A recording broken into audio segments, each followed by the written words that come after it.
Sejam todos muito bem-vindos à nossa aula de hidratação no exercício.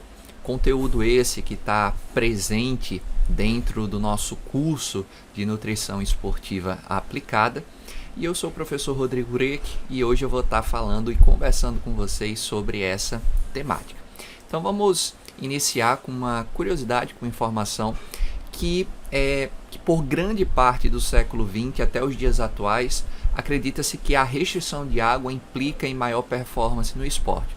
Então, muito se via e até atualmente ainda se vê alguns treinadores ou até mesmo alguns atletas não fazendo uso ou não recomendando o uso ali de água durante o treinamento como uma estratégia para que no dia da competição ela não sinta sede ou ela não se preocupe com essa questão da ingestão de água, porque isso poderia atrapalhar o seu desempenho, o seu tempo de prova.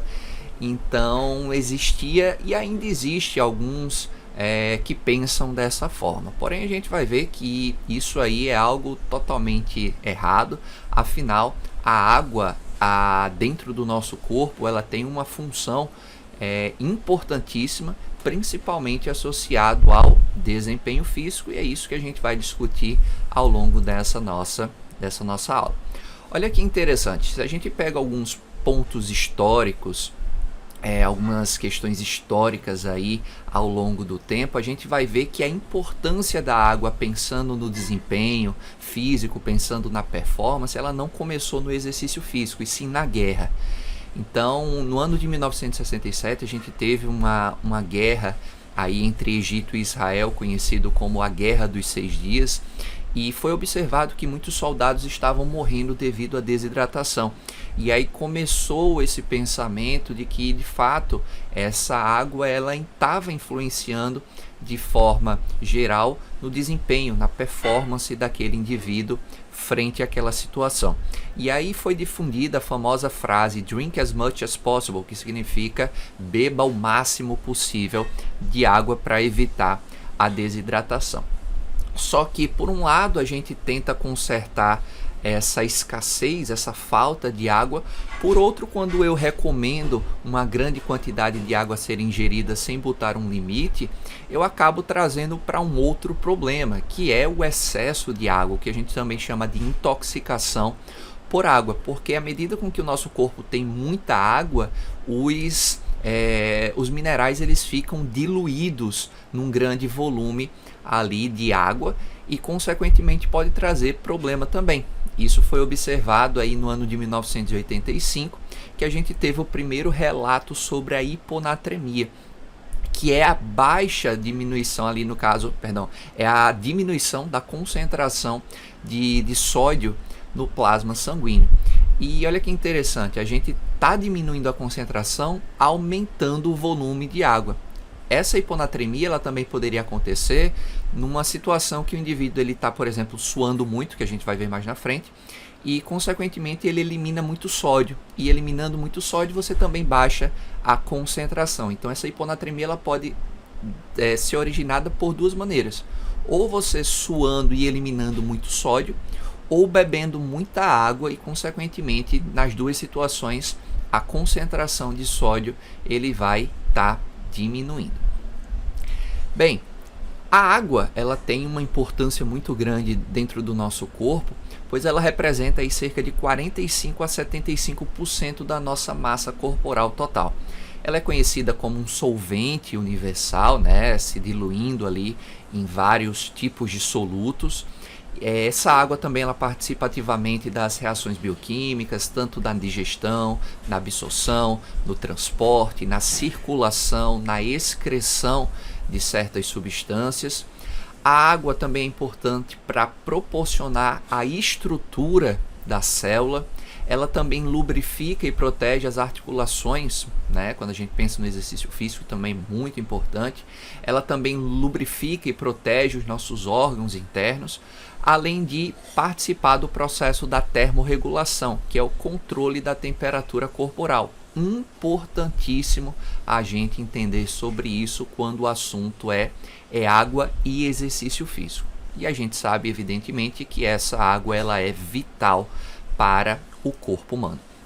Então, assim, Em linhas gerais, né, quando a gente se encontra num ambiente, numa temperatura ali dentro dos padrões, podemos dizer assim, ali girando de 23 graus Celsius, né? Então, em torno dessa temperatura e não fazendo exercício, a gente acaba conseguindo ao longo do dia manter um equilíbrio hídrico corporal. E a gente sabe que esse equilíbrio ele se dá pela ingestão como também a perda. Então, à medida com que eu crio essa balança, eu posso criar um equilíbrio em relação a isso. De forma geral, a gente adquire água como? Através dos alimentos, certo? Sólidos, eles têm água na sua composição, então isso dá em torno de 1 litro aí, por dia, né, na ingestão de alimentos sólidos. Também ingerimos líquidos e, consequentemente, isso contribui também com essa ingesta de água. E o nosso próprio metabolismo, em algumas reações, ela produz água ali dentro das suas reações finais, né, como substratos finais. E a gente perde água como? A gente perde água através da urina, a gente perde água através das fezes, a gente perde água através da respiração, né, pelo pulmão, e a gente também perde água pela pele, né, pelo processo chamado de sudorese. Então, a partir dessa ingestão e perda, a gente consegue normalmente manter um certo equilíbrio ao longo do dia. Entretanto, quando a gente bota o exercício físico aí no meio, associado a um clima quente, né, uma temperatura mais alta, a gente pode ter situações no qual essa ingesta vai ser menor do que a perda.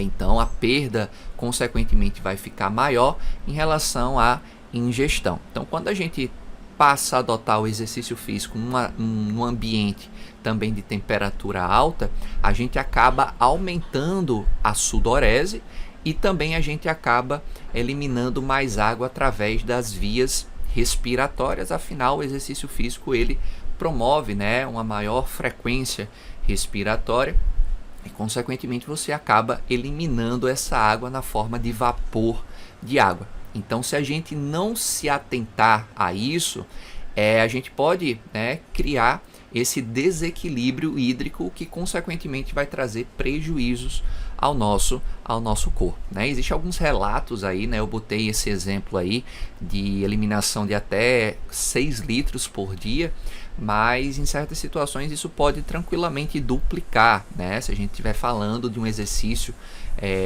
muito extenuante, né, muito intenso, como também altas temperaturas. Então isso facilmente pode duplicar aí. Então a ingestão ela precisa ser controlada e, no caso, nesse exemplo, aumentada, para que a gente volte a esse equilíbrio. E assim, a água ela é muito importante para o processo do controle da termorregulação, tá? Que é o nosso controle de temperatura corporal. Então, quem faz isso é o nosso centro de perda e ganho de calor, localizado nessa região do nosso sistema nervoso central, chamado de hipotálamo. Então, essa regulação ela é feita através de diversos mecanismos para tentar manter a nossa temperatura corporal ali em torno de 37 graus, 1 grau a mais, 1 grau a menos, né? 36 graus, 38 graus Celsius ainda pode ser considerado normal. Então, se a temperatura do corpo sobe um pouquinho, eu vou criar um mecanismo para baixar. Então, se essa temperatura do corpo baixar, eu vou criar um mecanismo para aumentar essa temperatura. Quando o nosso corpo, né, ele está com a temperatura muito alta, em que situação a gente pode falar que pode estar alta? Por exemplo, dentro de um exercício físico. A gente sabe que durante a prática do exercício físico, o processo de contração do músculo, a formação de ATP, assim como a quebra desse ATP, também faz com que essa energia química proveniente dessa estrutura também seja convertida em calor. Então é por isso que quando a gente está correndo, se exercitando, por exemplo, a gente acaba aumentando essa temperatura corporal e, consequentemente, aumentando a temperatura corporal, eu tenho que criar um mecanismo para eliminar esse excesso de calor. E aí, nesse sentido, quais são as principais ações que meu corpo ele vai desencadear frente a esse aumento de temperatura corporal? Então, primeiro, uma vasodilatação sobre os nossos vasos sanguíneos, principalmente em relação à pele. Então, esse mecanismo ele se dá pelo fato de que o sangue ele vai estar transportando esse calor para ser eliminado para as superfícies corporais. Consequentemente, quando essa região, né, ela está mais quente, nós produzimos suor, né? Então a gente, através das nossas glândulas sudoríparas, a gente vai produzir esse suor para que essa temperatura aumentada ela esquente esse suor e consequentemente você elimine esse calor por essa evaporação. Então olha que legal, né? Então meu corpo está quente, eu levo esse calor para as extremidades, então eu crio suor através das minhas glândulas sudoríparas e esse calor esquenta esse suor que foi produzido e eu consigo evaporar e assim eu consigo eliminar esse calor, né, esse aumento de temperatura dentro do meu corpo. Assim como, né, a gente consegue controlar através da inibição dos mecanismos de produção de calor. Então, uma forma disso, por exemplo, é diminuir hormônios tireoidianos que podem acontecer para que o metabolismo ele fique um pouco mais lento e, consequentemente, não produza tanto calor.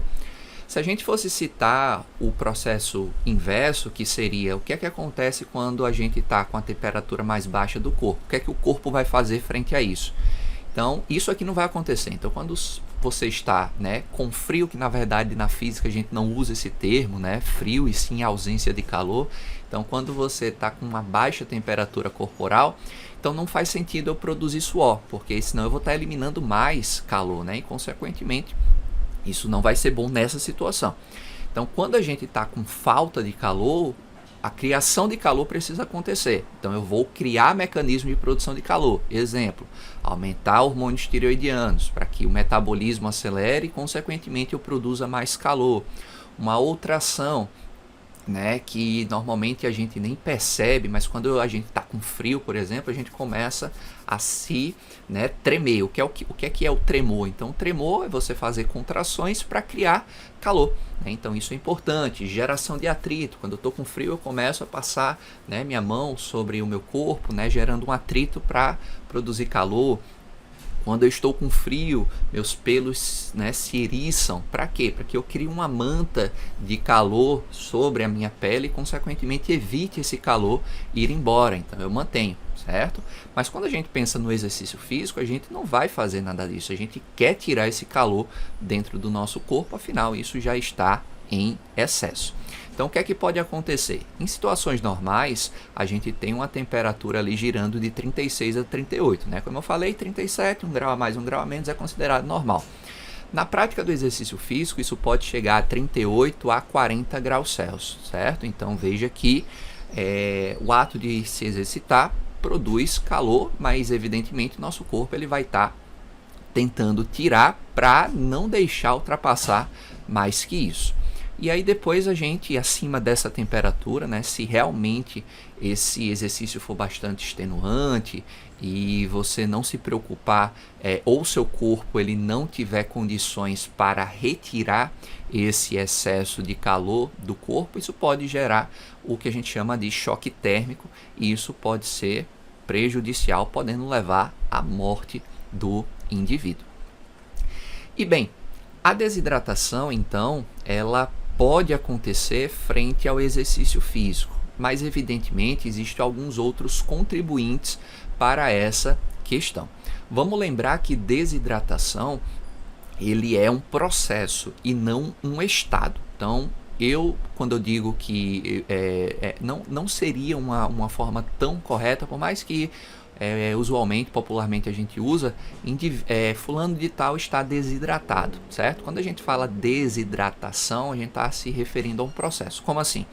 Em relação ao estado de hidratação, a gente tem 3 estados: normohidratado, hiperidratado e hipohidratado. Então, o que é que eu quero dizer? Desidratação é um processo. Se eu tiver hiperidratado e descer para a categoria de normohidratado, eu desidratei. Se eu tiver num estado normohidratado e baixar para hipoidratado, eu desidratei também. Então veja que desidratação é um processo, ok? Então, de onde surge, né? Qual é a etiologia da desidratação? Então, isso pode se dar pelo excesso de perda de água pelos rins, por vômitos e diarreias, que são formas aí de perder água, mas quando a gente pensa no exercício físico, o processo de desidratação ela acontece principalmente pelo aumento da produção de suor, e se o indivíduo ele não fazer uma correta ingestão de líquidos, ele pode contribuir mais com esse processo. Bem, a gente pode ter essa dúvida, quanto que o indivíduo ele sua? Então, essa quantidade de suor, ela varia muito de esporte para esporte, como também de acordo com uma grande variabilidade individual. Então a gente sabe que uma média ali de água eliminada através do suor é cerca de 300 ml até quase 2,5 litros por hora de exercício praticado. Então, o que é que vai determinar se vai ser 300 ml, se vai ser quase 2,5 litros?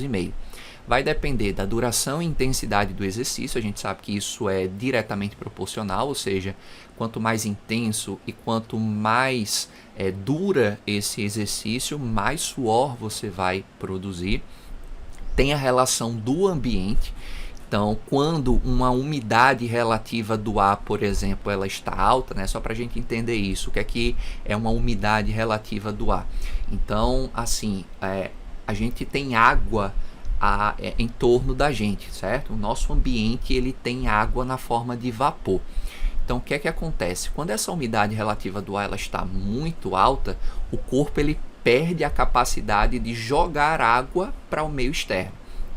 Então, isso implica em você conseguir suar menos. No ponto de vista fisiológico, a gente não deixar o corpo jogar água para fora através da sudorese seria algo ruim, certo? Então, quando o ambiente já tem muita água, o corpo ele não consegue jogar tanto para fora através desse mecanismo. Ao contrário, por exemplo, de um local que tem uma umidade relativa do ar muito baixa, porque se o ambiente tem pouca água na forma de vapor, fica fácil eu jogar água para esse meio externo. Quando eu digo jogar água é através do processo da sudorese. Lembra que a água é evaporada no processo da formação do suor, né? Então você leva calor, a glândula sudorípara produz o suor e aí o calor esquenta esse suor e evapora, transformando nesse vapor de água. Então, se já tem muita água no ambiente, o corpo ele perde essa capacidade, ok? Uma outra coisa também é a temperatura do ambiente, né? Quanto mais quente estiver, mais seu corpo também vai esquentar, porque se adquire calor também pelo meio externo, não só pela movimentação física. E também questão de vento. A gente sabe que o tipo de roupa ou algumas modalidades esportivas usam equipamentos, né, escudos, proteções, enfim. Então isso tudo pode aumentar, né, a produção de calor e consequentemente de suor também, né? Se a gente pensa em esporte de luta, que usa, por exemplo, no taekwondo se usa o dobo, né? Então, em outras artes marciais se usa, por exemplo, o kimono, e a gente sabe que esses tecidos eles são bem espessos, bem grossos, que aumentam esse calor, né? E consequentemente vai aumentar a produção de suor. Sexo, né, é uma variável também aí que pode influenciar. O peso corporal, à medida com que a gente tem uma superfície corporal maior, a gente acaba suando mais. Tem uma questão genética também envolvida. Tem a questão do status físico, como por exemplo a aclimatação. A aclimatação nada mais é do que você estar acostumado com aquele clima. Então, por exemplo, eu moro em Natal e já estou bem acostumado com esse clima, mas se uma pessoa que viesse de um ambiente extremamente frio aqui para a nossa cidade e se deparasse com esse calor, ela estaria suando muito mais do que eu, porque ela não está acostumada com esse clima, certo? Tem uma questão de condicionamento físico, certo? Existe alguns estudos, algumas hipóteses também envolvidas, né, de que o atleta, né, mais condicionado, ele acaba suando mais. Você pode até pensar, poxa, isso é ruim. Se ele está suando mais, não seria pior para a desidratação? Pois é, se a gente pensar na desidratação, certo, mas a gente espera que ele está ingerindo ali uma quantidade de líquido suficiente para compensar isso. Entenda que suar é bom para eliminar calor, certo? Então, se você tem uma maior produção de suor, você acaba controlando melhor a temperatura corporal. Então, isso, no ponto de vista fisiológico, acaba sendo bom. Também vai depender do seu nível de hidratação, né, do seu estado de hidratação. Como é que você começou o exercício físico? Foi normohidratado? Foi hiperidratado? Foi hipoidratado? Então isso vai influenciar de acordo com a quantidade de água que você tem e o quanto você vai conseguir suar também. E também vai depender da sua eficiência metabólica para esse processo. Bem, o nosso suor ele não tem apenas água. Ele tem também diversos íons que são perdidos, né, nesse processo da sudorese, e íons como sódio e potássio, que são, né, os principais, aí, sódio e cloreto, e também o potássio, ele acaba sendo um dos principais eliminados, mas também perdemos no suor outros íons como cálcio, magnésio, íons de bicarbonato, de fosfato e sulfato, que acabam sendo eliminados também. Existe até algumas tecnologias mais avançadas que são sistemas de pad, que é como se fosse um adesivozinho que se cola na pele, e aí você consegue, depois do exercício físico, pegar aquele adesivo e mandar para análise para ver exatamente o quanto de íons você está perdendo, e consequentemente você sabendo isso, fica muito mais assertivo você saber quanto ingerir, né, desses íons durante a prática do exercício, para manter um certo equilíbrio, não só apenas em relação à perda hídrica, mas também relacionado a essa questão de íons também, certo? Bem, uma curiosidade relacionada à fisiologia do treinamento físico, fisiologia do exercício, é que o treinamento em ambiente quente acaba gerando uma adaptação no qual o suor ele se torna mais hipotônico em relação ao nosso sangue, ou seja, a concentração de sais no suor ele diminui em até 50% e acaba que a nossa termorregulação fica mais eficiente. Então olha que interessante, o ato de treinar, se condicionar, faz com que a gente elimine menos íons em relação a um indivíduo que está, por exemplo, iniciando agora uma prática de exercício físico. Então, esse indivíduo que está começando agora, ele acaba eliminando mais íons, o que é prejudicial para ele se ele não tiver um controle ali tão assertivo em relação às recomendações, que inclusive a gente vai falar mais para frente. Então, o ato de se condicionar melhora esse processo de não perder íons, como também a sua termorregulação ele fica mais eficiente, certo? E a gente sabe que atletas de alto rendimento, eles apresentam um volume plasmático de cerca de 20 a 30% superior à média, o que vai facilitar com que ele vá perdendo essa água, lembre-se, com menos íons, mas essa água indo embora está levando calor junto através da sudorese, então isso é um ponto positivo. Bem, a desidratação ela pode ocasionar diversas consequências no corpo, e dependendo do grau desse processo de desidratação, isso pode ser extremamente ruim, podendo até levar à morte. Mas se a gente pega, por exemplo, sintomas leves, a gente tem ali a fadiga, o cansaço, a perda de apetite e a própria sede. Então veja que a própria sede ali, que é aquela vontade de beber a água, por exemplo, já é um sintoma da desidratação leve. Sintomas moderados entram aqui a pele vermelha, tontura, pele seca e murcha, olhos afundados, como também visão fosca. E em situações mais graves pode levar a delírio espasmos musculares, como por exemplo pode ocasionar nesses espasmos a cãibra. Então veja que cãibra, muitas vezes a gente fala muito em potássio, falta de potássio, mas veja que pode ser desidratação, como também choque térmico e coma, podendo levar o indivíduo até o óbito. E bem, pensando em desidratação e eventos esportivos, teve uma situação que ficou na história do esporte, que foi o que aconteceu com a maratonista Gabrielle Anderson, que nas Olimpíadas de Los Angeles em 1984 chegou ali na etapa final, né? Só para vocês entenderem, uma maratona ela tem cerca ali de 42 quilômetros e 200 metros, então é uma longa prova.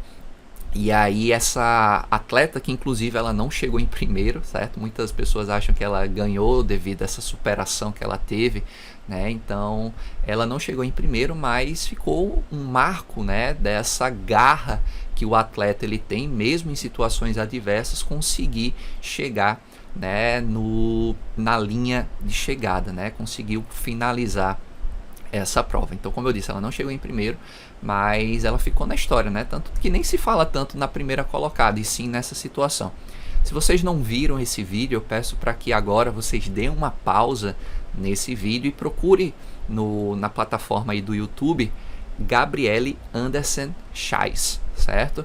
Dá uma olhadinha, é um vídeo bem curto mostrando ali a reta final, né? Você não vai assistir toda a maratona, mas você vai ver ali os passos finais dessa atleta. Vocês vão ver o estado que ela chega, cambaleando, né, sentindo ali tontura, visão fosca. Inclusive tem até relatos depois ela comentando um pouco mais o que foi que aconteceu, as estratégias erradas que ela, por exemplo, ela não resolveu pegar alguns postos de hidratação, então isso aí acabou prejudicando, o calor extremo, a umidade relativa alta do ambiente, então tudo isso facilitou para que ela tivesse uma hipertermia, né, um aumento de temperatura corporal, e dificultasse muito esse processo dela conseguir eliminar. Então isso trouxe um prejuízo muito grande na performance dela durante essa competição, né? E muitas pessoas se perguntam por que ela não desistiu, né? Porque ela quis, mesmo sabendo que não ia chegar em primeiro.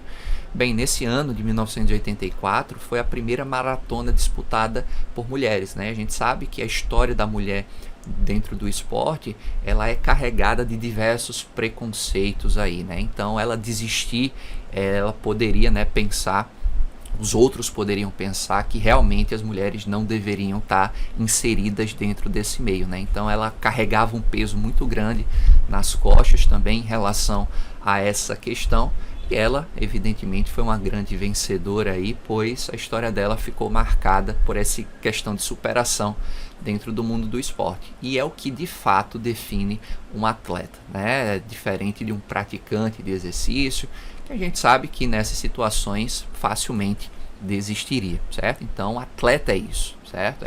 Atleta vivencia essas experiências também. Então dá uma olhadinha nesse vídeo, ele é bem, né, interessante no sentido, né, não é bacana, claro, pensando em saúde, mas a história é bem bacana. Bem, outras situações associadas ao processo de desidratação acontecem muito em esportes de luta, né? A gente sabe que esportes de luta, muitos indivíduos ali na etapa final, por precisar fazer um processo de pesagem, muitas vezes eles desidratam de forma muito severa ali 1-2 dias antes da pesagem. Para quem não sabe, muitos esportes de luta, eles fazem o seguinte. Então vamos supor, vou pegar um exemplo aqui, vamos supor que eu sou da categoria de 84 quilos. Então o que é que precisa acontecer? Um dia antes da luta normalmente é a pesagem, então eu tenho que bater 84 quilos no dia da pesagem. Então, como eu tenho um intervalo ali entre pesagem e o dia da luta de aproximadamente um dia, quais são as principais estratégias que os indivíduos fazem? Eles não vão manter uma dieta bonitinha para manter-se em 84 quilos. Normalmente quem é da categoria de 84 quilos normalmente fica mantendo um peso ali de 92, 93 quilos, ou seja, muitas vezes mais de 10 quilos a mais da sua categoria. E quando chega ali nesses 2 dias finais, ele começa um processo severo de desidratação, certo? Às vezes começa até uma semana antes, às vezes eles fazem uma alta ingestão de água para aumentar o ADH, e quando fica esses 2 dias finais para a pesagem, eles diminuem muito, e consequentemente isso gera maior perda de água, né? Então existem diversas estratégias, nada saudável, tá, pessoal? Isso não são coisas que são recomendadas nas diretrizes, né? Mas a gente vê que é o que normalmente acontece.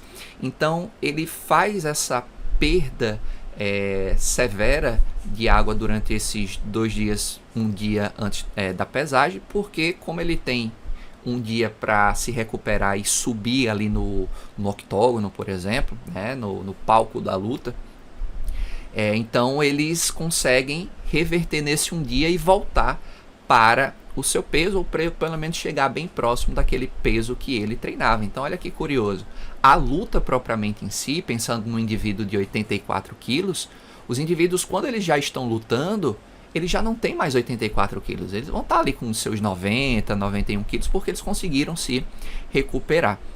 Então eles fazem isso justamente por ter esse intervalo. Porque se não tivesse o intervalo, eles se manteriam sempre na categoria ali, pensando em 84 quilos, e no dia da luta eles estariam com 84 quilos, né? Então se a pesagem fosse imediatamente antes da luta, isso não seria problema. Mas a gente sabe que, evidentemente, as empresas, né, que criam esse esporte, eles não vão querer fazer isso. Afinal, o público é muito grande, tanto para pesagem, que tem aquelas encaradas, né? Então é um evento, é um outro evento, a pesagem, a encarada, né? Aqueles xingamentos que é feito ali para provocar, tudo isso faz parte do show. E a luta propriamente dita é um outro espetáculo. Então são duas coisas que são vendidas basicamente à parte, né? Então eles não vão tirar isso. Mas quais são as consequências dessa desidratação severa? É que os indivíduos eles acabam literalmente morrendo, tá? Em situações mais graves é isso que realmente pode acontecer e que acontece, né? Normalmente, se a gente pesquisa aí em algumas mídias, a gente vê que indivíduos, né, morrem devido a esse processo de desidratação. Inclusive, eu recomendo também que vocês deem uma parada nesse vídeo e procure agora no YouTube, né, uma espécie de documentário do ex-atleta do UFC, o Vitor Miranda. E aí vocês vão escrever assim: o preço de perder 6 quilos em 12 horas. Então ele tinha essa meta aí de 12 horas, porque era o horário que ele ia se pesar para o evento, e ele precisava ainda perder 6 quilos. E aí ele explica um pouco mais como é que é feito esse processo, né? Então eu destaquei alguns prints aqui, mas é legal que você escute o depoimento dele, né? Então dá uma parada e dá uma pesquisada. Mas assim, basicamente o que é que ele faz uso? Ele faz uso, né, além da ingestão mínima, né, de alimentos e água ali bem próximos, ele passa, por exemplo, termogênicos, né, sobre o corpo dele. Tem um bem conhecido que é o chamado Sweat Sweat. Eles usam capas de sauna, e aí com essas capas de sauna eles vão começando a treinar, né? Veja que aqui ele está bem agasalhado, né, com essas capas, para justamente estimular o corpo a suar e perder mais água. Nesses treinos eles colocam aquecedores também no local para provocar mais ainda a sudorese. Tem uma cena desse vídeo que ele aparece deitado e cheio de toalha sobre ele, né, provocando mais produção de calor. Imediatamente a toalha tirando, né, secando essa água. E em processos finais ali, normalmente os atletas eles também fazem uso de banheira quente para estimular mais ainda essa produção de suor, né? Eles dizem que essa banheira quente aí é o mais o que assim é mais prejudicial em relação, né, ao físico deles, né, o que eles já estão sentindo. Então eles ficam muito fracos, né? Pensa aí, pessoal, 6 quilos em 12 horas talvez seja o que todo mundo queria pensando em emagrecimento, mas lembre que esse processo aqui de perda de peso não é nada saudável. Então, como eu disse, isso aqui não é recomendação saudável, isso aqui não vai ter uma diretriz pensando em nutrição saudável, certo? Isso aqui é o que eles fazem, né? E eu estou mostrando aqui para vocês, mas não é algo a ser recomendado a se fazer, porque isso pode trazer grandes prejuízos pensando na saúde desse indivíduo. Como eu falei, muitos morrem nesse processo, tá? E bem, olha algumas curiosidades em relação a essa perda de peso que normalmente se dá pela perda de água, né? Seria lindo a gente perder peso, pensando ali, por exemplo, numa composição corporal relacionada à perda de gordura, mas a gente sabe que essa desidratação é por água, né? Então, o que é que acontece? A cada 1% do seu peso perdido, a temperatura do seu corpo ele vai aumentar, porque você acaba não conseguindo fazer essa eliminação correta do calor. Então, o seu corpo ele começa a aumentar essa temperatura. É considerado um estado hipoidratado quando o indivíduo ele perde mais do que 2% do seu peso corporal. Então, você está com 100 quilos, perdeu 2 quilos, que é 2%, você se encontra ali no estado hipoidratado, pensando se você promoveu essa desidratação. Em temperaturas amenas, a perda de até 3% não se observa alterações na sua capacidade aeróbica. A capacidade aeróbica está relacionada com a sua capacidade de conseguir captar, transportar e utilizar o oxigênio. Lembre-se que o oxigênio é importantíssimo para a produção de ATP. Então, se tiver alteração na sua capacidade aeróbica, a própria formação de ATP ela se torna prejudicada e, consequentemente, seu desempenho também. Já em climas quentes, uma perda aí de 2 a 4% já resulta em uma diminuição significativa na sua capacidade aeróbica e surgimento da fadiga precoce. Acima de 5% se observa uma perda na capacidade aeróbica na ordem de 30%, certo? Acima de 5% de perda de peso por desidratação, então isso já prejudica muito sua capacidade aeróbica. E se você está desidratando aí e chega a perder mais do que 7% do seu peso corporal, você pode ter um risco aí de colapso circulatório, hipertermia, que é o aumento da temperatura corporal, choque térmico e morte. Então veja que naquela situação, perder 6 quilos em 12 horas, você está sujeito à morte, né? Veja que realmente esses indivíduos trabalham numa possibilidade, numa chance muito alta de desenvolver aí todos esses problemas que pode ocasionar na morte. E bem, como é que a gente pode avaliar tudo isso, né? Como é que a gente pode saber se a quantidade de suor que eu estou produzindo ela tá muito, tá pouca, se isso desencadeia problemas à minha saúde? Bem, a gente tem um cálculo chamado taxa de sudorese. E essa taxa de sudorese ela é relativamente fácil de ser feita. Basicamente você precisa se pesar antes e depois do treino, porque o que você perde nesse processo é água. Ok? Então você precisa de um treino teste inicial em determinadas condições controladas para que você saiba o quanto você está suando naquele momento. E consequentemente, isso aqui já é um spoiler, um pouquinho já para frente para a recomendação, o quanto você sua deve ser o quanto você repõe durante o treinamento. Então seria a recomendação de ingestão durante, certo? Então, e lembrar, o que você perde durante um único treino, pessoal, não é gordura, certo? Não ache que, tô queimando gordura, baixou o peso. Não é água que você perde nesse processo. Então, essa água pelo suor. Então, como é que a gente pode fazer esse cálculo? A gente vai se pesar antes. É muito bacana que esse peso ele seja feito sem roupa, tá? Porque assim, como eu vou pesar depois, quando a gente sua, o suor ele fica na roupa. Então, assim, você vai subir na balança. E então se você não se atentar a isso, o peso do suor vai estar no valor final ali da balança, né? Então você pode ter um falso resultado nesse sentido. Então é legal que se pese tanto antes e depois sem roupa, tá? Não pode também pesar antes sem e depois com ou vice-versa, né? A situação deve ser igual nas duas situações. Então se pesa antes. Aí olha só, você vai pegar o peso antes, vai diminuir do peso após o exercício, vai somar com o consumo de líquidos, ou seja, você não precisa se privar de beber água durante esse teste, certo? Você pode, mas é interessante que você saiba o quanto foi ingerido, né? Ter uma garrafinha ali com um medidor para que você saiba o quanto foi ingerido. E aí você divide tudo isso pelo tempo de atividade em hora. Se você conseguir pegar o volume de urina pós-exercício também, você pode adicionar nessa forma. Então, você faria a mesma coisa aqui, só que depois do consumo de líquidos durante o exercício, você colocaria menos volume de urina, porque também é uma forma da gente eliminar água. Então, se no pós-exercício você tiver, né, um coletorzinho e pedir para ele urinar, e você saber o quanto de urina foi produzido durante esse processo ali do treino também, é uma forma de você estar controlando muito bem o quanto de água está indo embora durante aquela prática específica desse treinamento, certo? Mas se você não tiver isso, não é o problema principal, certo? Então, fazendo um exemplo aqui, para a gente entender melhor isso aqui, olha só, durante sua corrida de 30 minutos, Rodrigo ingeriu 400 ml, o peso dele antes era 81,300 e o peso pós 81,100. Muito importante, unidade, pessoal. Se trocar as unidades aqui, erra o cálculo. Então, se você for trabalhar o peso em quilos, o consumo de líquidos tem que estar em litros.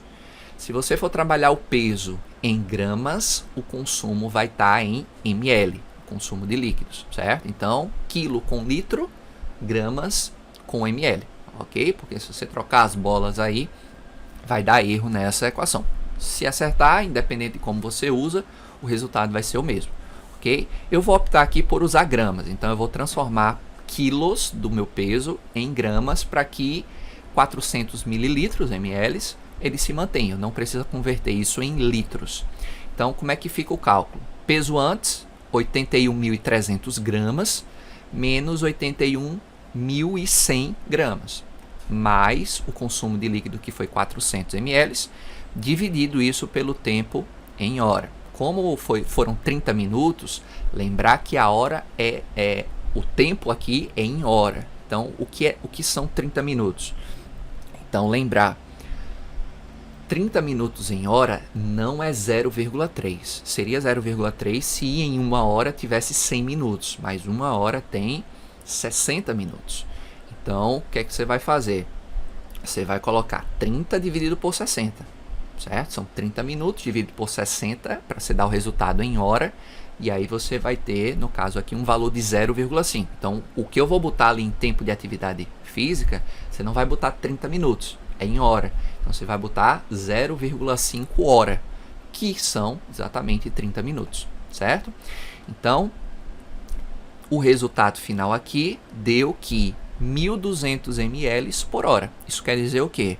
Que nessas condições, eu estou suando 1.200 ml a cada hora de exercício praticado. Como eu estou praticando ali em 30 minutos, eu vou dividir isso por 2. Então, vai ficar 600 ml. Então, nessas condições, lembrar, clima, minha aclimatação, né, vento, temperatura, nessas condições, eu suei, no caso aqui, 600 ml em 30 minutos. Ok? Então, lembrar, dependendo da situação do treino, é interessante que esse cálculo seja feito sempre. Porque se você muda um tipo de treino, está fazendo um tipo diferente de exercício, eu não posso adotar essa taxa sempre igual em todas as situações. Lembra que 2% do peso sendo perdido, isso já pode influenciar no meu desempenho. Então, como é que eu sei o quanto de porcentagem de peso está sendo perdido nessas condições? Para ver se exatamente o que eu estou ingerindo está sendo suficiente para que eu não perca peso durante essa prática do exercício. Então, eu vou pegar o meu peso inicial, diminuir do peso final e dividir do peso inicial. E multiplicar por 100 para dar em porcentagem. Então, aqui eu vou pegar 81.300, 81,3 menos 81,1, dividir pelo peso inicial, que é 81,3. Ou seja, a porcentagem de peso perdido foi 0,24%. Então, é muito improvável aqui que essa minha desidratação, veja que foi uma desidratação, por mais que eu ingeri 400 ml no processo, eu perdi 200 gramas, certo? Nessas condições. Então, essa perda de 200 gramas, no final das contas, né, gerou uma porcentagem ali de cerca de 0,24%. Então, é muito improvável que essa situação fez com que eu perdesse performance, perdesse desempenho devido a essa desidratação, certo? Então é muito improvável. Se isso aqui tivesse mais do que 2%, significaria o quê? Que a quantidade de água que eu ingeri, que foi aqui 400 ml, foi muito pouco para a situação, que fez você perder muito peso e é muito provável que o seu desempenho tenha sido prejudicado, certo? Então é uma forma legal da gente estar verificando isso. Uma outra forma de verificar o processo da desidratação é através da coloração da urina. Então a gente sabe que quanto mais claro está a urina, né, mais é um indicativo ali de que o indivíduo está bem hidratado. Enquanto cores mais escuras, ele vai indicar que esse indivíduo está bem desidratado. Só que lembrar o seguinte, muitos atletas, quando a gente está trabalhando com eles, fazem uso de polivitamínicos, por exemplo. Então, polivitamínico, às vezes, é tanto vitamina e mineral que tem ali, que o corpo excreta, e isso faz com que a urina ela fique mais escura. Então, se você for ver, no final, ali você vai ter um resultado falso positivo. Porque, na verdade, não é pela desidratação, é pela concentração devido ao polivitamínico que ele usou. Assim como muitos usam diuréticos, né, para fazer uma eliminação excessiva. E aí a urina fica um pouco mais clara. E aí você acha, não, tá tudo bem. Às vezes não tá, é porque o indivíduo está fazendo o uso dessas substâncias. Ok? Então, avaliar isso na anamnese do paciente. Ok? Então, isso aqui é uma outra forma. E lembrar o seguinte, a coloração ela deve ser verificada, não é no vaso. Porque quando a pessoa urina no vaso sanitário, já tem água lá dentro, então dilui. Então o ideal é que a cor ela seja vista, né, você colocar num recipiente, né, que você seja transparente, você analise a cor daquela forma e não a cor no vaso, ok? Porque senão vai ficar já muito diluído e aí ali você pode ter uma falsa interpretação. Essa imagem, né, foi concedida aí por um amigo pessoal, o professor Marcos Macedo, que em uma das suas pesquisas ele avaliava aí essa questão do estado de hidratação através, né, uma das ferramentas que ele usava é a própria coloração da urina. Então isso aqui foi feito num indivíduo que realizou ali uma meia maratona de trilha, foram 14 km de corrida. Veja que a cor aqui já de início de treino já é uma cor sugestiva, inclusive para que ele não estava bem hidratado no início. E veja que no final parece até um refrigerante de cola, né? Aqui, certo? Então isso aqui é a coloração da urina. Veja como ficou, né? Como esse indivíduo ele estava desidratado durante a parte final ali do treinamento. E bem, vamos falar agora então, né, das recomendações hídricas. Então a gente vai conversar aí o que é que as diretrizes nutricionais elas recomendam em relação a essa ingestão. Então assim, primeiro vamos pensar no pré-treino. É muito importante que o indivíduo ele inicie o seu exercício no estado normo-hidratado, também chamado de estado euhidratado, significa a mesma coisa.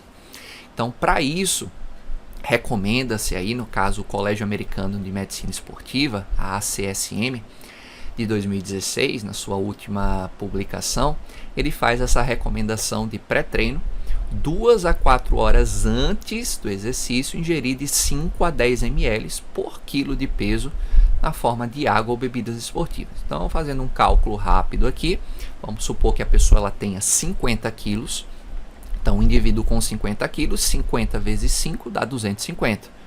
E 10 aqui, que seria a recomendação máxima, 50 vezes 10 dá 500. Ou seja, um indivíduo de 50 quilos, ele iria ingerir cerca de 250 a 500 ml ali de água, por exemplo, 2 a 4 horas antes do início do exercício. Para que isso? Para ele iniciar o seu exercício no seu estado normo-hidratado e ele já não começa o treino, o exercício com ali prejuízo já no seu desempenho por se encontrar no estado hipoidratado. Já a recomendação intratreino, ou seja, durante o exercício, é de acordo com aquela taxa de sudorese. Lembre-se que a gente precisa fazer um teste antes, né, com um treino, para saber naquelas mesmas condições quanto vai ser a recomendação dessa ingestão. Então, é indicado aí a cada 1 quilo perdido, significa 1 litro que você perdeu, né, de suor. Lembre-se que quando você pensa num treino só, O que se perde não vai ser gordura, né? Não vai ser outras coisas, vai ser puramente água.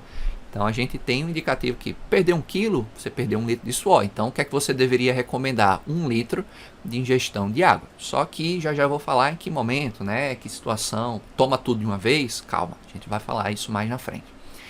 E aí assim, uma recomendação também interessante do Colégio Americano é que ele recomenda também bebidas geladas, né? Bebidas frias. Veja que ele dá aqui a recomendação de quase uma temperatura de 0 graus Celsius, quase congelando aqui essa água.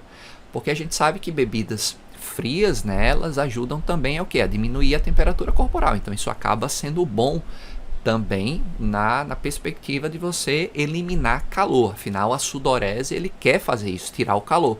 Quando você bebe uma bebida gelada, isso contribui para diminuir essa temperatura corporal, o que melhora a performance.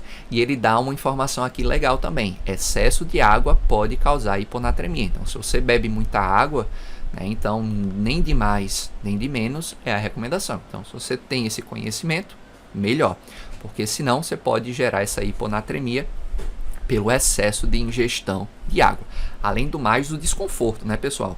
Beber muita água pode fazer com que a gente tenha desconforto gástrico, né? Se sinta pesado e, consequentemente, isso pode trazer ali prejuízo ao exercício. E no pós-treino, a visão da diretriz é entender que o quê? No pós-treino, quanto de água você vai ingerir? Aquilo que você não conseguiu compensar pela taxa de sudorese durante o exercício. Então, faltou alguma coisinha? A ideia do pós-treino é repor. Então, na maioria das vezes, os atletas terminam o exercício com algum grau de desidratação. Então, o ideal é uma ingestão ali imediata de, no mínimo, 450 a 675 ml para cada meio quilo de peso perdido durante o exercício, ou seja, pesar antes e depois. Então, se você não conseguiu contemplar o mesmo peso antes e depois, então você precisa repor, né? Então, ele dá a dica aqui, ó, meio quilo de peso perdido, entre 450 e 675 ml, que dá justamente o que, né? Se a gente for botar 1 grama de água para 1 ml de água, né? Seria em torno disso aí, 500 ml de água a cada meio quilo de peso perdido, certo? Ou a ingestão de um equivalente a 150% do peso corporal perdido, ali num tempo de 2 a 4 horas pós-treino, certo? Então essas são as recomendações do Colégio Americano. A gente tem uma diretriz brasileira, né? Eu botei 2019 aqui, corrija, isso aqui é 2009, tá? Depois eu corrijo aqui no material, da Sociedade Brasileira de Medicina do Esporte, que recomenda antes, 2 horas antes, a ingestão de 250 a 500 ml. Veja que ele não se propõe a fazer o cálculo pelo peso, ela simplesmente fala 250 a 500 ml, certo? Já o Colégio Americano, ele bota ali por peso, né? De 5 a 10 ml por quilo de peso. Já durante, ele fala sobre a taxa de sudorese. Então, fazendo aquele cálculozinho, você vai saber o quanto ingerir durante. E ele fala o seguinte, não é para tomar tudo de uma vez. Ele fala assim, ó, ingestão a cada 15 ou 20 minutos em um volume ali de 500 ml a 2.000 ml por hora de exercício praticado, ou seja, porcionar isso. E por mais que sua taxa de sudorese seja muito alta, não é para consumir isso tudo de uma vez na primeira hora. Você vai ter que controlar tanto a ingestão por tempo, como também por quantidade por hora. E bebidas esportivas, né, falado aí na Sociedade Brasileira de Medicina do Esporte, falando que reposição de eletrólitos, né, principalmente sódio e potássio, e também juntamente com glicose, vai ajudar nessa reposição, certo? Inclusive, já antecipando aqui, né, uma coisa que vocês vão ver na aula de carboidratos, é que existe a recomendação de ingestão de carboidrato durante a prática do exercício após a primeira hora de exercício, ok? E aí a gente vai ver o quanto que é isso aí. E olha só que curioso, a nossa diretriz brasileira, ela fala que essa recomendação é de 15 a 22 graus Celsius, a temperatura dessa bebida. Eu, particularmente, prefiro a recomendação do Colégio Americano, né, que recomenda bebida gelada. e realmente dá aquela sensação de refrescância, né, de temperatura do corpo, né, diminuindo. Essa temperatura aqui ambiente, eu não acho algo agradável pensando na ingestão, certo? Bem, o que a gente pode fazer em relação ao dia? Porque a gente falou pré-treino, intratreino, pós-treino. Então, a gente pode pensar naquelas recomendações tradicionais do Instituto de Medicina, por exemplo, né, a IOM, que recomenda uma quantidade específica de água por dia. E além dela, né, a gente não vai pensar só nela, mas pensar nela mais o cálculo da taxa de sudorese, certo? Então a gente vai pensar nessas duas situações, porque o entendimento do Instituto de Medicina aqui não é uma pessoa fazendo aqueles exercícios extenuantes, né? Nada disso é nessa situação. Então, pensando aqui, a gente tem essas recomendações do dia e pensar durante a prática do exercício, certo? E aí lembrar que o pré-treino, aquelas recomendações pré-treino, pode estar pensando em uma parte dessa recomendação do dia. Uma outra coisa que a gente tem é a regra de bolso, né? Essa talvez clássica aí, de 1 ml de água ingerida a cada caloria do valor energético total. Então, se você fez o cálculo energético, você tem ali 3.000 calorias a serem ingeridas, então você 3.000 ml de água a ser ingerido também. Existe a regrinha de bolso de 35 ml por quilo de peso, né? Então essa recomendação também existe. Porém, muitos nutricionistas esportivos, eles acabam aumentando essa recomendação de 35, porque entende-se que ali você está falando de uma pessoa um pouco mais sedentária, ou que tem uma atividade mais leve, nada comparado, por exemplo, a um atleta, e tem alguns nutricionistas esportivos que aumentam essa quantidade para 40 a 50 ml por quilo de peso. É uma conduta, né, para não pensar ali em taxa de sudorese, nada daquilo, né? Normalmente pensar no dia e distribuir essa alta quantidade no dia todo, inclusive durante o treino. Mas a gente não tem diretrizes que falam dessa quantidade, 40 a 50, tem nutricionista que adota até 55 ml, certo? Então isso é muitas vezes baseado ali na prática do profissional, ok, muitas vezes sem nenhuma fundamentação teórica, e acaba muitas vezes sendo no achismo mesmo esse aumento muitas vezes excessivo. E lembrar, demais pode ser prejudicial, ok? Isso pode levar inclusive a uma hiponatremia, ok? Então, ter cuidado também nesse aumento excessivo. A gente tem algumas diretrizes que falam, né, 35 ml. Em diretrizes até relacionados à saúde, doença, certo? Mas para o esporte a gente não tem essa regrinha de bolso aqui, que normalmente se fala 40 a 50. Bem, em algumas situações, a ingestão de água durante a prática do exercício físico, ela tem que estar com presença de sódio, né? E não apenas água e não apenas glicose. O sódio também ele precisa, em algumas situações, estar presente nessa recomendação intratreino principalmente. Por quê? Porque o sódio, primeiro, ele facilita a absorção de glicose. Durante a entrada da glicose nas células, das células intestinais, que são os nossos enterócitos, a gente tem um transportador chamado de SGLT1, que é um transportador de sódio e glicose. Então, para que se tenha a entrada de glicose, sódio vai junto. Então, você precisa do sódio para ter essa absorção de glicose. O sódio também é importante para reter a água, né, dentro do nosso corpo, a gente não perder demais para provocar uma desidratação. Então, lembrar que o sódio ele atrai água, né, para perto dele.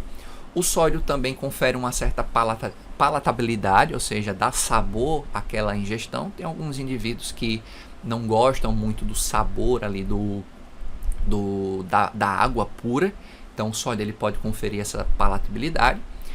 O sódio vai dificultar a hiponatremia, né, em condições ali extremas de temperatura e em esportes de longa duração, que tem ali mais de 3, 4 horas de duração.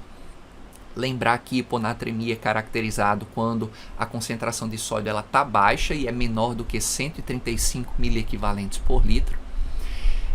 Sintomas associados à hiponatremia: náuseas, vômitos, dores de cabeça, cefaleia, mal-estar, confusão, reflexos diminuídos, convulsões e pode levar até o coma.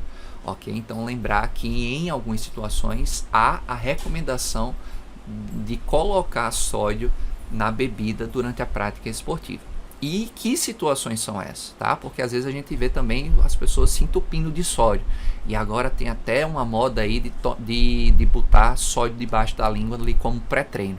Então cuidado com isso, porque o sódio, pessoal, pode ocasionar hipertensão, certo? E não tem nada ali, né, de saudável nisso aí. Então são em situações específicas. Então quando é que o sódio ele deve ser colocado na bebida? Recomendações: quando os exercícios eles forem superiores a 2 horas, quando o cálculo da sua taxa de sudorese ela for superior a 1,2 litros por hora, ou seja, quando for superior a 1.200 ml de suor ali sendo produzido a cada hora. Se você fez aquele cálculo, está dando mais que isso, então é interessante colocar esse sódio. Ou quando você notar um suor extremamente salgado. Claro que a gente não vai passar a língua ali na pele para fazer essa conferência, né? Existe uma dica até curiosa sobre isso, que é o indivíduo treinar de camisa preta. Então, quando o indivíduo ele está treinando de camisa preta, quando o suor ele seca da camisa, se tiver extremamente salgado esse suor, você vai ver pequenos cristais brancos, que é justamente a configuração ali química, né, física ali também do sódio. Então, quando a camisa seca e você vê um monte de pontinho branco, então com a camisa preta ela vai se destoar ali. E aí você tem uma confirmação ali de um sódio mais salgado. E, consequentemente, a ingestão de sódio ela pode ser interessante, né, nas próximas realizações naquelas condições, certo? Bem, eu coloquei aqui uma recomendação bem bacana de um repositor hidroeletrolítico caseiro, né? Então, quando a gente observar que o sódio ele é interessante, né, ser inserido, já associado a uma recomendação também de carboidratos, pensando que essa recomendação é após a primeira hora do exercício, então até a primeira hora, água, ok? E se passar dessa primeira hora, a gente tem uma recomendação específica entre 30 a 60 gramas de carboidrato. Mais uma vez, na nossa aula de carboidrato a gente vai falar melhor sobre isso, mas a gente consegue fazer também uma bebida que seja interessante para esse momento. Então, é um soro caseiro. Se você for parar para ver, é um soro caseiro. Então, a gente vai pegar 30 gramas de carboidrato. A gente pode pegar a própria sacarose, que é o açúcar de mesa. Isso aqui é muito bom porque a sacarose é frutose com glicose, então a gente vai estar explorando os dois transportadores dos nossos enterócitos. Pode ser dextrose e maltodextrina, maltodextrina é um suplemento bem barato no mercado. Então, pegando 30 gramas desse carboidrato e misturando em 500 ml, a gente tem uma concentração de 6%. Isso para absorção de carboidrato é excelente, uma concentração entre 6 a 8%. Então, como é que eu faço isso aqui? Concentração é igual a massa do soluto dividido pelo volume do solvente. Então, quem é o meu soluto? É o carboidrato. Quem é meu solvente? É minha água. Então, se eu divido 30 por 500 e fazer uma conversão em porcentagem, eu vou ter aqui 6% de concentração. Então, muito bom essa recomendação. Vou adicionar uma pitadazinha ali de sal, em torno de 0,3 gramas. Então, isso aqui é o soro caseiro, que é um repositor hidroeletrolítico. Então, o que vocês veem por aí dessas marcas famosas de repositor hidroeletrolítico, como um Gatorade da vida, por exemplo, é um repositor só que cheio de corante, de conservante, né, saborizante, que são colocados dentro desses produtos, certo? Então, a gente consegue fazer isso em casa e é extremamente barato, certo, pessoal? Se você compra uma maltodextrina que deve estar custando aí uns R$20 o quilo, você consegue fazer com 1 quilo, 30 gramas que você precisa, você consegue fazer 33 porções ali de repositor hidroeletrolítico gastando R$20. E acho que um repositor desse do Gatorade da vida deve estar custando uns R$4 no supermercado em dias atuais, certo? Em alguns supermercados até mais. Então sai bem barato. Para não ficar com aquele gosto de sabor, né, de soro, pode ser adicionado algumas frutas, né, rodelas, para fazer aquela água saborizada. Então fica uma opção legal aí e barata e efetiva, certo? Então lembrar que essas condições de adição de sódio são quando o tempo de duração mais que 2 horas, suor salgado ou taxa de sudorese acima de 1,2 litros por hora, tá? E aí existe uma recomendação também associado à ingestão de água, principalmente durante o exercício, que vai contra tudo o que a gente falou até agora. Então, todo esse cálculo de taxa de sudorese, né, existe uma outra linha de pesquisa, de proposta de recomendação, que fala que se você fizer taxa de sudorese, existe uma grande possibilidade de você provocar, inclusive, uma hiponatremia, porque os cálculos de taxa de sudorese dá muito alto os resultados. Então pode ser que essa quantidade não seja compatível a uma realidade. E aí existe alguns pesquisadores que propõem, né, como é o caso do Tim Noakes, ele propõe, né, dentro das suas pesquisas, ele até tem um livro chamado Waterlogged, que significa alagado, numa comparação ali de um indivíduo, né, que está bebendo água demais. Então ele bota assim, o sério problema de uma superidratação nos esportes de endurance, né? Então ele fala que isso pode acontecer se a gente faz esses cálculos de taxa de sudorese. Inclusive, ele fala, né, dentro de alguns artigos que a gente consegue ver de outros grupos também de pesquisa, que talvez essa recomendação de taxa de sudorese, porque muito se tem por trás a também utilização de hidroeletrolíticos, que a gente sabe que tem um mercado por trás, né, que quer vender isso, fazer com que você pense que precise de muito e você já está a solução ali. Então ele fala que existe o mercado ali por trás incentivando a você beber essas bebidas hidroeletrolíticas e comprar deles, né? Então ele acredita muito nesse sentido e ele fala que então o que?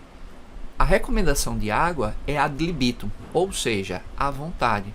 Ou seja, matou a sede, pronto, é aquilo que você precisa ingerir, tá? Então ele defende muito essa questão fisiológica de que a sede é a melhor forma de saber o quanto de água você precisa ingerir.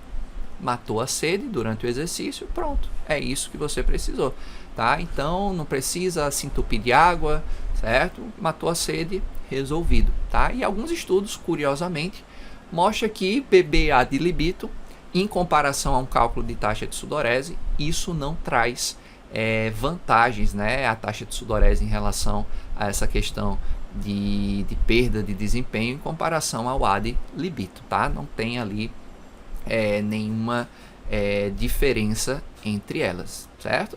E inclusive ele cita que pode, com a taxa de sudorese, você levar a uma hiponatremia devido a esse excesso de água. E bem, existe também recomendações de hiperidratação, principalmente no pré-treino. Então, já que a gente sua muito durante o treino, então se eu beber água previamente, numa alta quantidade, pode ser que eu consiga controlar essa minha desidratação durante o processo, certo? Então é aquele sentido. A recomendação das diretrizes é você ficar no normo-hidratado. Mas existem algumas ideias de deixar você hiperidratado antes, para que durante você apenas volte para o estado normo-hidratado. Só que, o que acontece? Isso pode trazer alguns pontos negativos, se a gente pensa só com a água. Por quê? Porque se você bebe muita água, você já pode começar o treino com uma hiponatremia, porque você já está provocando uma diminuição de concentração desse sódio, né, nesse exemplo. Outra coisa, quando você bebe muita água, você inibe o seu hormônio antidiurético, que é o ADH, também chamada de vasopressina.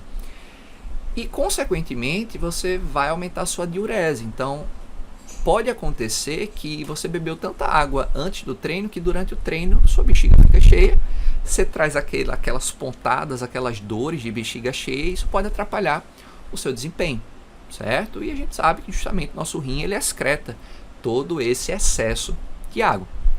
Então essa hiperidratação, pensando só em água, a ideia pode ser boa, mas fisiologicamente o corpo da gente ele vai tentar excretar esse excesso, né? E ao invés de trazer benefícios, pode trazer prejuízos à prática do exercício.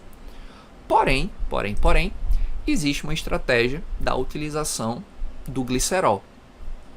E o glicerol, inclusive, pensando na diretriz australiana, ela bota como um suplemento de alta evidência, né, científica, juntamente com outros grandes nomes ali de substâncias ergogênicas que a gente já bem conhece em relação a seus efeitos benéficos com altas evidências, né, com fortes evidências científicas.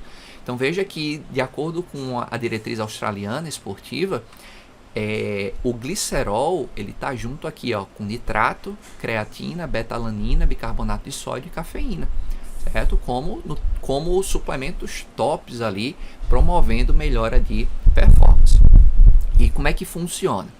O glicerol ele pode ser usado para facilitar uma melhor retenção de líquidos. Uma característica do glicerol é ele ser higroscópico, ou seja, ele atrai água para perto dele. Então é aquela coisa, quando você está com muita água no corpo, lembra que naturalmente o corpo vai tentar excretar pela filtração lá nos rins.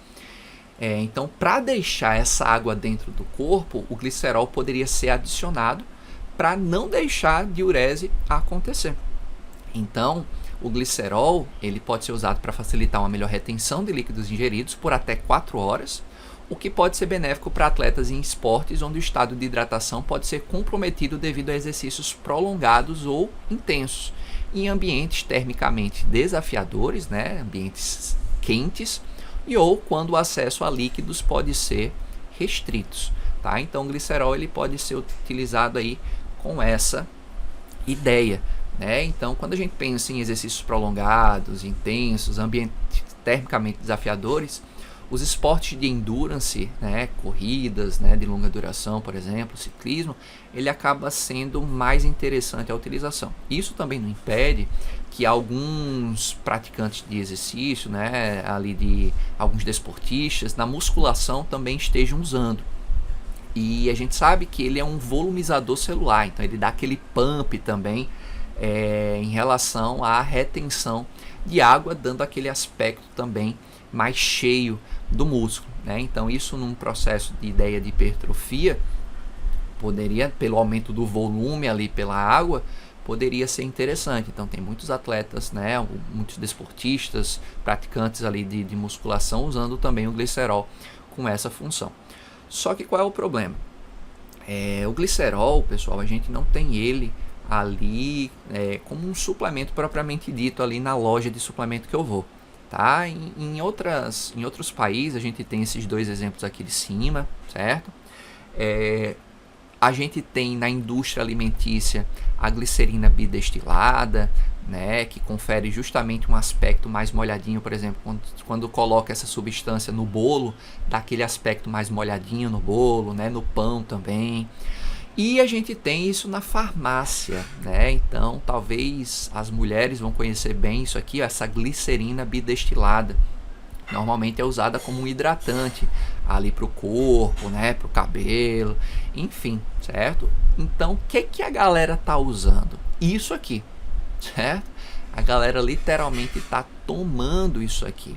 Então a gente, evidentemente, isso aqui não é recomendado para consumo, né? Porque a gente realmente não tem isso aqui, né, para fins alimentícios, né, isso aqui é farmacêutico ali do caso, mas as pessoas elas vêm usando esse tipo de substância, certo?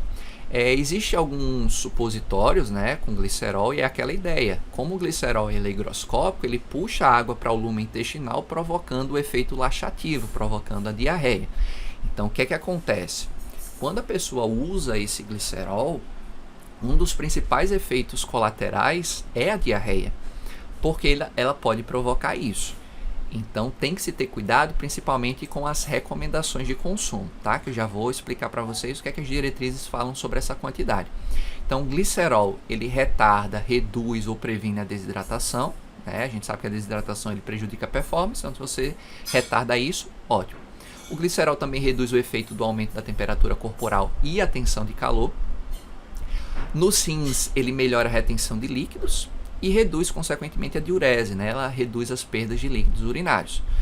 Então, além disso, ela vai melhorar o tempo de tolerância ao esforço físico e é um volumizador celular, por isso que eu falei, né, que é muito usado aí por praticantes ali de musculação que gostam muito desse efeito, né, do pump, né, dar volume à célula muscular.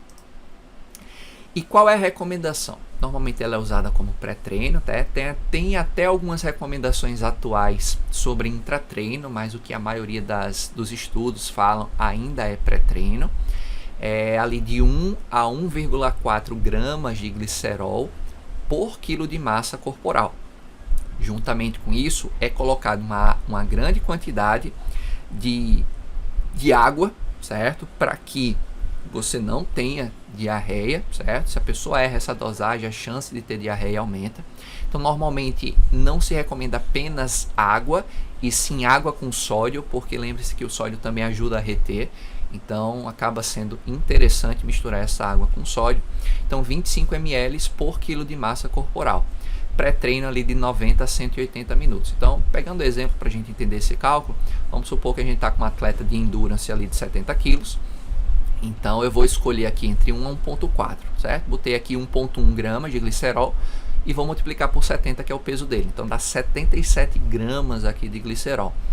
E a quantidade de fluido, que é a água mais sódio, vai ser 25 multiplicado pelo peso. Então, eu vou misturar 1.700 ml desse fluido, que é água e sódio, vou adicionar esses 77 gramas de glicerol. Pessoal, é 1,7 litros aqui.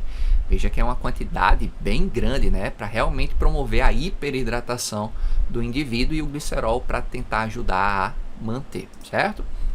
Inclusive, né, o glicerol ele não é tão recente.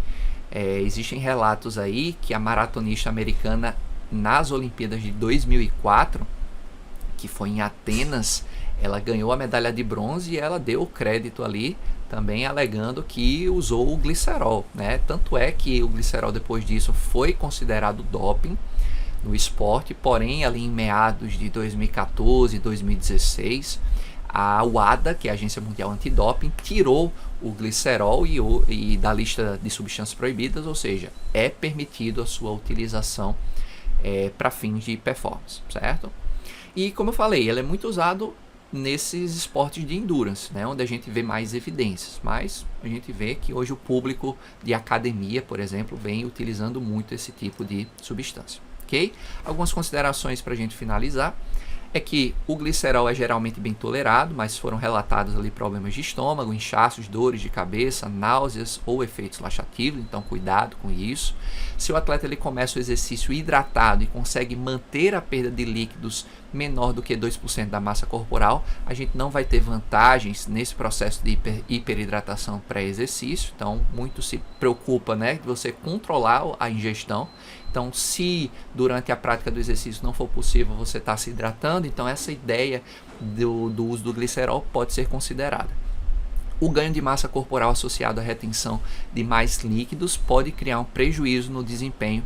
Então, a gente tem que pesar muito essa questão de benefício e risco. Imagina o cara ter uma diarreia no meio de uma competição, no meio de um treino, porque você errou a dose, né? Então, será que vale a pena correr esse risco? Ele foi treinado, né? A gente usa muito o termo train the gut, treinar o intestino, treinar as estratégias de suplementação, de alimentação previamente, né, do dia da competição.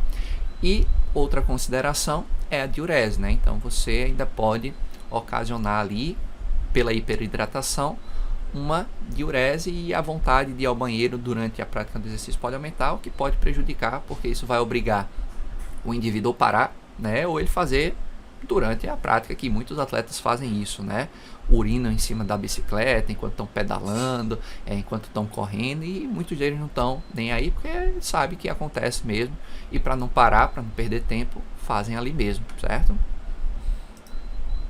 Então, mensagenzinhas para a gente levar aqui para finalizar.